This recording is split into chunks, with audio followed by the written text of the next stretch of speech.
Hey guys, gals, chickens, ducks, whatever you are. This is Amber J. Welcome to Amber J Yoga, and today we're talking about the 8 limbs of yoga. So, did you know that yoga had more than one part? It has 8. That's 6. I can't count. Anyway, so today we're going to get really deep into the 8 limbs of yoga. Stay here, stay tuned, check it in, check it out. Amber J Yoga.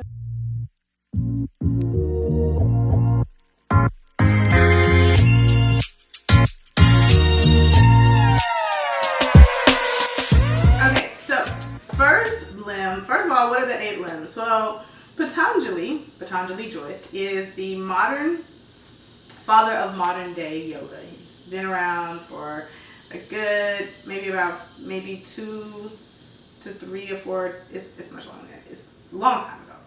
So Patanjali Joyce really created the 8 limbs. He broke it down to where we can really allow ourselves to move through the whole yoga experience with these main points.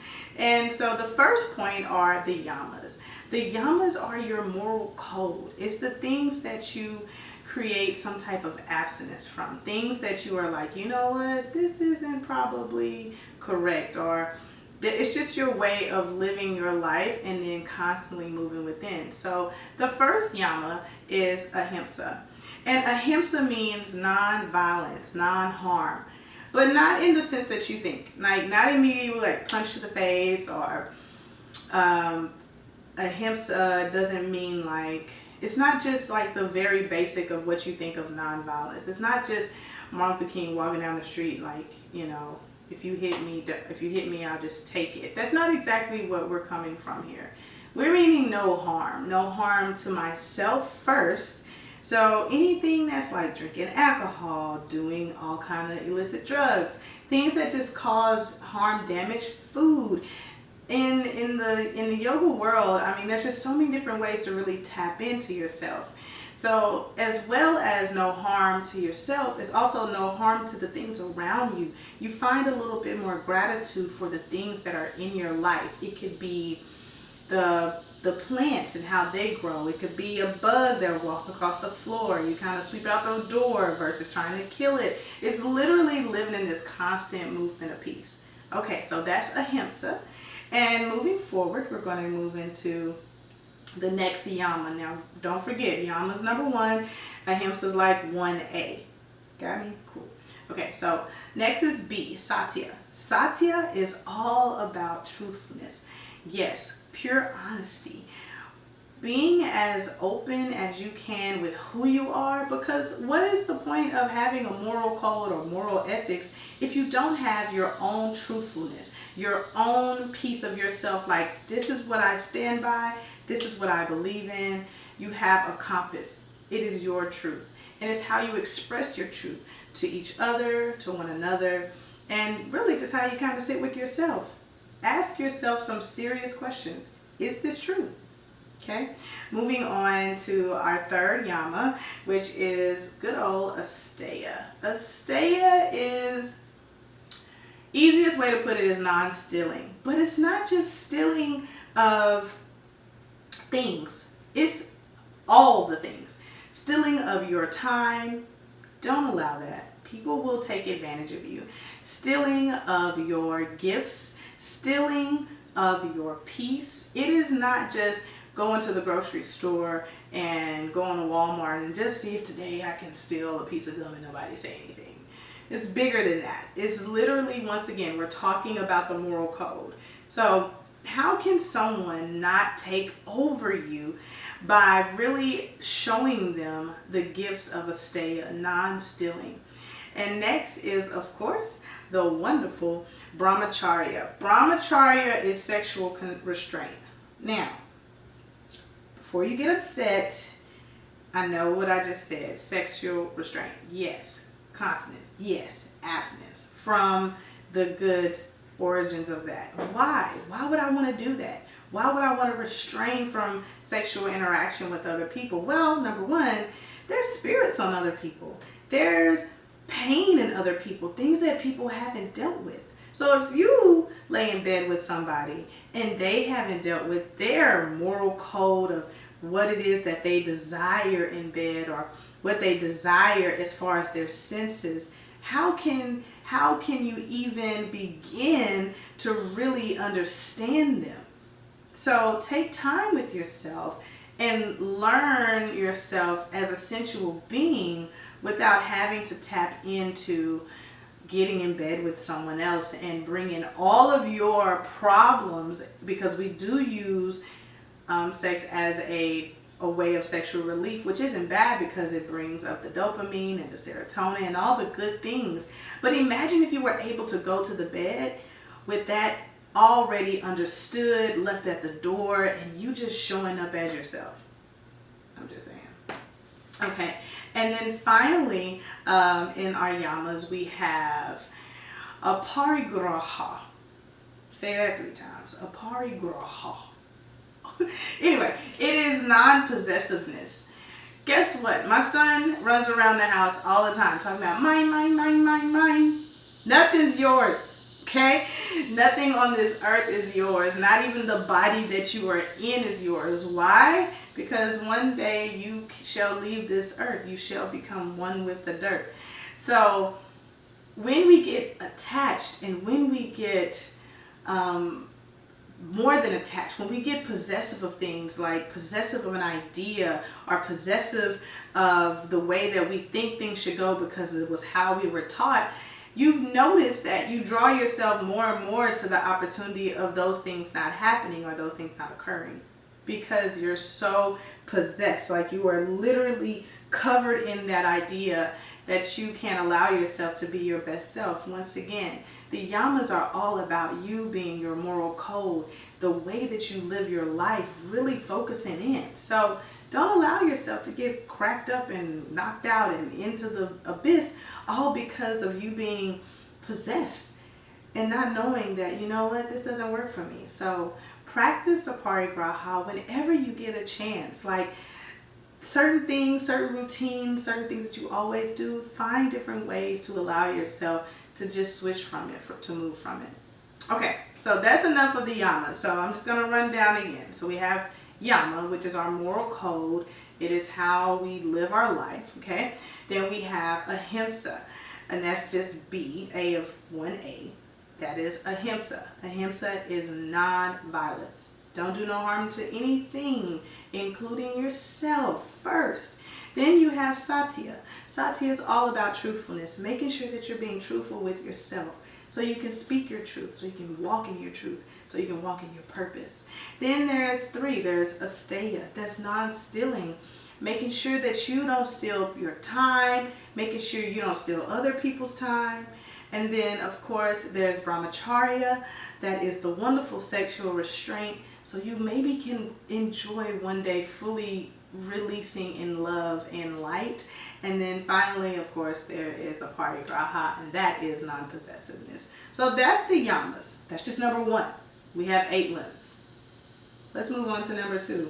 I'm speaking kind of fast, but we'll slow it down for you a little bit here. So the niyamas, so yama is yamas, niyamas is just like no. These are things that are your personal behavior. These are the things that you want to restrain from. These are things that you want to constantly, not restrain from, but you constantly want to practice as your behavior is how you just constantly move and how you flow. So the very first one is, of course, now we're in 2, so this is 2A. This is Satya. Satya. Say that 1,000 times. Satya, Satya. Satya is all about purity. How pure can you be?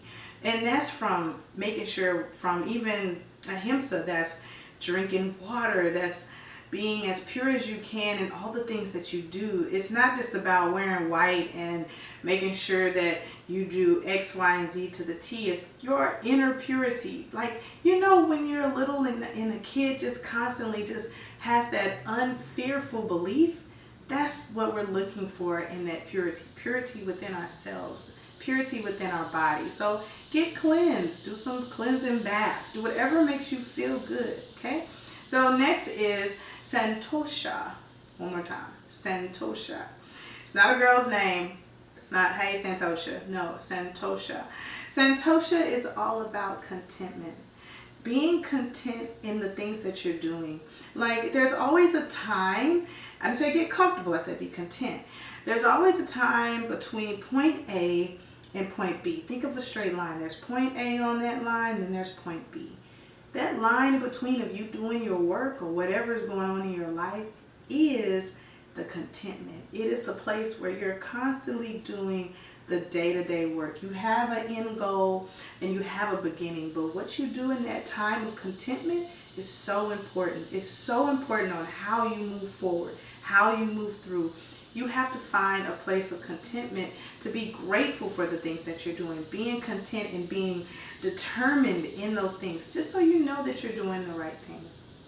All right, moving on to C, tapas. Tapas is all about the discipline. So you have contentment, you find joy, you get to have that mindset from I have to I get to now having the discipline.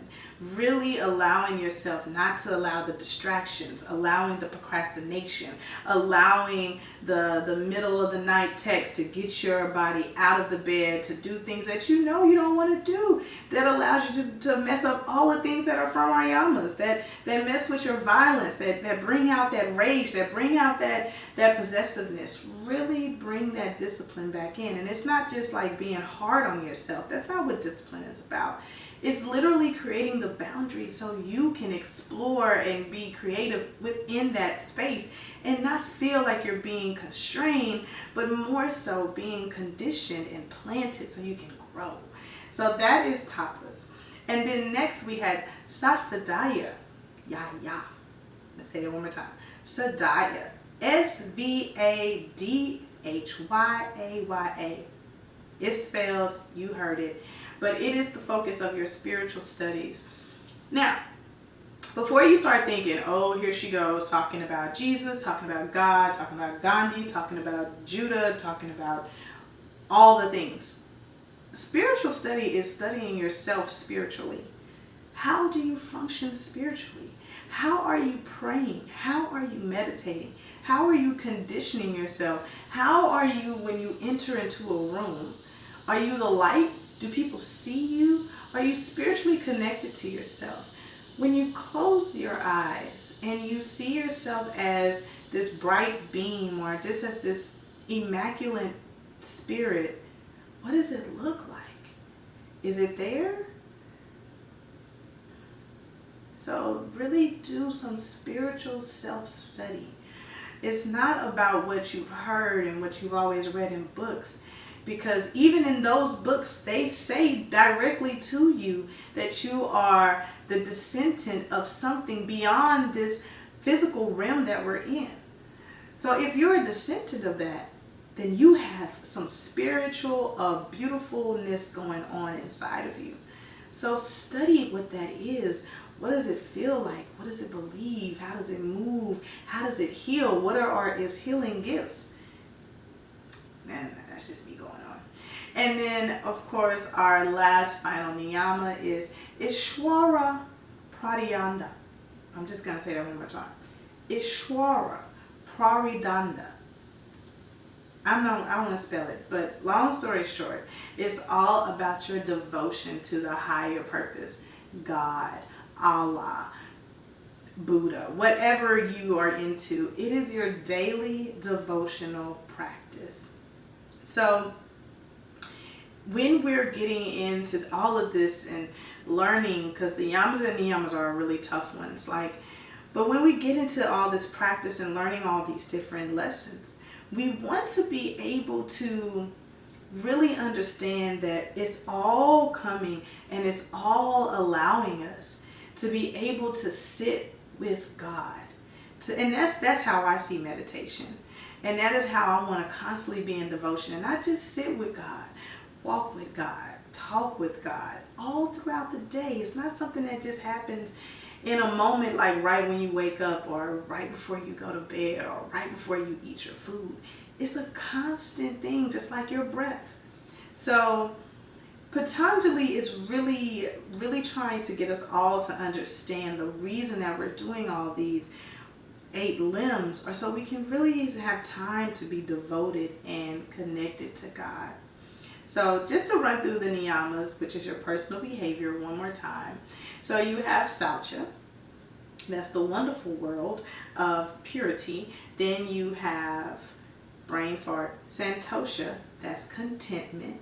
Don't allow yourself to think that you're being attacked or you're not able to live the life that you want to live. It's just those little movements that you move. Be content, be happy with the things that you have going on. Tapas is the third, that's discipline. That's really focusing in and allowing the boundaries to be your place of exploration.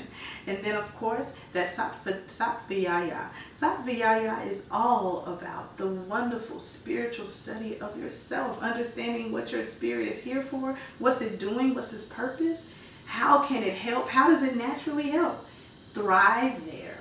And then of course, there is finally Ishwara, Pradidanda, and that is the wonderful devotion to God. Sitting down with God, constantly walking, breathing, praying, listening, and enjoying that time with God. I hope you enjoyed these wonderful lessons and just this little quick talk, this little quick chat between you and I, all about the first 2 limbs of the 8 limbs of yoga. So I'm going to come back with the second session, and we're going to go over the next 6. But the first 2, whew, that's a lot, right? Well, this is all I have to share with you, and I hope you keep watching. Please go to my website, Amber J Yoga. Subscribe here on my YouTube channel. Click the like button, share this information. It's not just for one person, it's for all of us. I just hope I'm connecting to you, and I hope this settles into your spirit real good. Taking your yoga off the mat and into your daily life. Thanks for watching. This is Amber J Yoga. Bye.